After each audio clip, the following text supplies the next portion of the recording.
ہم اپنی زندگی میں سوچیں کہ ہم دین سے دور کیوں ہیں. خدا کی قسم اس کی کوئی دوسری وجہ نہیں ہے.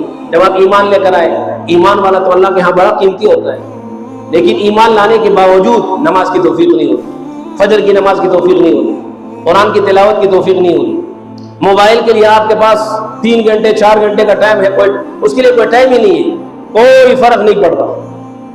مسجد میں اگر وقت سے 5 منٹ اوپر ہو جائے، 5 منٹ اوپر ہو جائے، بھائی اس مسجد میں یہ جمعہ نہیں پڑھنا ہے، اگلی مسجد میں جانا ہے، وہاں جلدی نماز ہو جاتی ہے، وہاں جلدی نماز ہو جاتی ہے. نماز میں کچھ دیر ہو گئی، یہ دیر سے نماز پڑھاتا ہے، اگلی مسجد میں چلے جاؤ.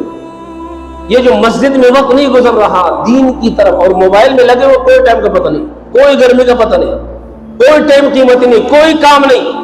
مسجد میں آ گئے 100 کام آ جائیں گے، یار وہ دنیا کا کام کرنا ہے، اس سے پیسے لینے ہیں، اس کے پاس کاروبار کے لیے جانا ہے، اس کو وہاں جانا ہے. اور موبائل دیکھ رہے ہیں، نہ کاروبار یاد ہے، نہ پیسے یاد ہے، نہ کوئی رشتہ دار یاد ہے، نہ کچھ یاد ہے. یہ جو بات ہو رہی ہے، کبھی ہم نے سوچا ہے یہ کیوں ہے؟ اس کے ساتھ دل لگی کیوں؟ یہاں بددلی کیوں؟